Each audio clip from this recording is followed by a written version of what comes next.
Sup homies, my name is Mike Ass, and today we're going to finish off our reproduction of the PyCoding agent by building a harness.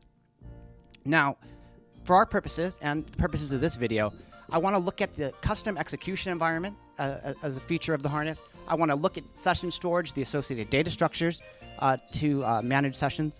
And then finally, I want to talk about compaction. So this is probably the most difficult and interesting problem for agent memory. And I think by the end of this video, you'll have access to kind of the main core ideas necessary to build a modern agent. And our discussions usually start here in the PyCoding agent from scratch repo. We'll be looking at the harness tutorial. So without further ado, voila.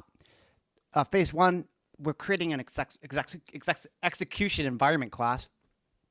And this is going to be the sandbox.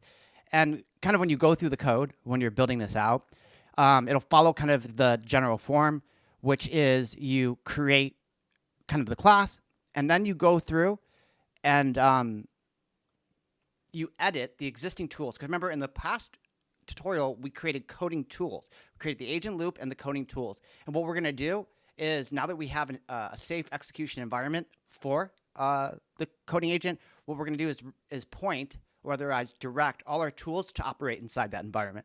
You're going to want to pay attention to this next section. It's actually like the next two parts. Again, the harness provides an environment for which the coding agent to run in that's safe, that can be managed in a similar way to a sandbox. But the other piece is we use it to manage memory. Now, how is memory managed? Well, with a basic ass session tree. This is a tree in the same way you learn in computer science. And keep in mind, this area of, let's say, innovation or software engineering is so relevant that very recently, Mila Jovovich, the Fifth Element, she created her own version of storing session memory in this product called MemPals. If you want to hear about the story, it's wild. Turned out to be kind of hallucinated, or at least a large portion of it hallucinated. But for our purposes, we're going to be creating a session tree. And let's talk about a little bit about what that looks like. So first things first, let's look at the code. So when you do the tutorial, you'll have a directory named harness, and you'll have files that look like this. We're talking about the session storage now, and really, we're just going to quickly go through the session storage so you see what it looks like. But it's going to be the interface for it looks exactly like a computer science tree. Adding leaves, append, which would be a very like computer science 101 interface method for a tree, but broadly, nothing super fancy about the session storage. There are probably a lot of great ways to optimize this and make it even more spectacular, which explains the innovation, given how important session memory is. But broadly, for our purposes and recreating the PyCoding agent, what we're looking to do is use a nice, stable data structure, in this case a tree, to store the session memory. Put another way, how the session memory works is there'd be some initial message or some start to the tree, and then you would just build or store the entries as leaves in these trees. This is going to come important in a second when we do compaction, but broadly, we continue this effort, and this is how we're able to manage. We saw the code with the session storage, but in principle, it's just building out a tree with left and right nodes, and as I mentioned, there's some additional complexity here in a second, but broadly, we're just building out our session storage via a T data structure. So without further ado, here we are at compaction. This is, by the tutorial's measure, the hardest phase, and I would agree it's the most interesting. And as I've alluded to earlier with MemPals, this is where there can be quite a bit of bread. So here's the deal.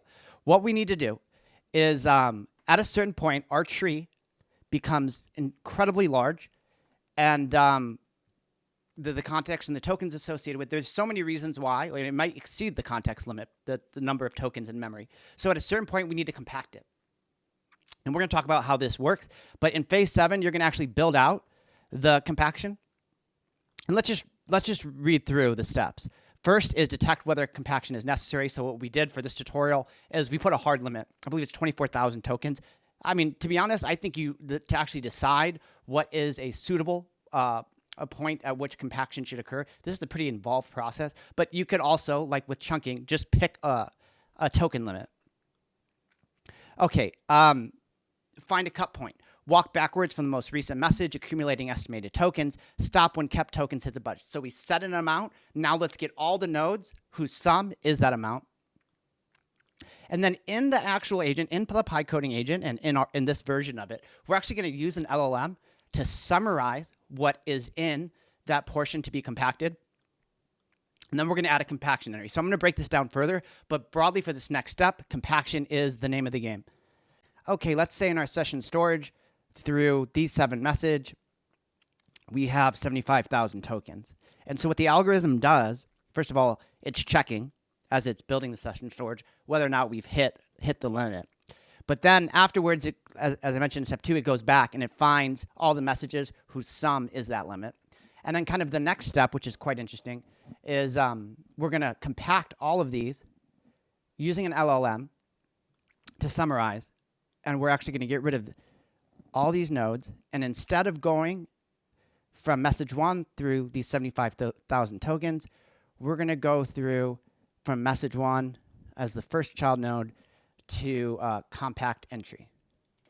And this algorithm is actually done inside the Pi coding agent. It's a little bit more sophisticated than what I described. So when you go through the tutorial, keep that in mind. But you can actually look at the source code for the Pi coding agent to see the exact methodology that's involved in order to do compaction. The last thing I want to say is about session persistence.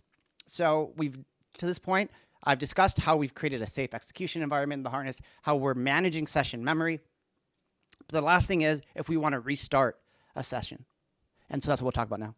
All right, homies, let's create a session and then restart it. So here we go. This is inside the GitHub that I've shared. It's a recreation of the Pi coding agent with a harness, with session storage, and so on and so forth. So we go npm run dev. Here we go. So we're naming the session. So we're actually storing it there. And you can see the format of the session is a JSON-L. Okay, so she says, what would I like to work on?